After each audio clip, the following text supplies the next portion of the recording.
బొండపల్లి దుర్గయ్య. నేను సాంఘిక శాస్త్ర ఉపాధ్యాయునిగా ఎఫ్‌హెచ్‌ఎస్ పెదమెల్లో పనిచేయుచున్నాను. అందరికీ 80వ స్వాతంత్ర దినోత్సవ శుభాకాంక్షలు. అత్యంత పుణ్యభూమి, పవిత్ర భూమి, వేదభూమి అయిన మా భారతదేశ అభివృద్ధిలో భాగస్వామిగా ఉండడం నేను గర్వపడుతున్నాను.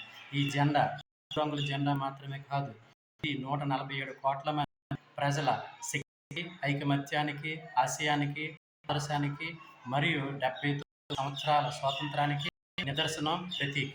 నా యొక్క లక్ష్యం కుల, మత, వర్గ, లింగ, భాష, ప్రాంతీయ వివక్ష రహిత భారతదేశ నిర్మాణమే నా యొక్క లక్ష్యం, నా యొక్క ఆశయం. 2047కి నా దేశాన్ని అభివృద్ధి చెందిన దేశాల జాబితాలో మొదటి స్థానంలో నిలనదే నా యొక్క ఆశయం. దానికోసం నేను సర్వశక్తిలా కృషి చేస్తాను.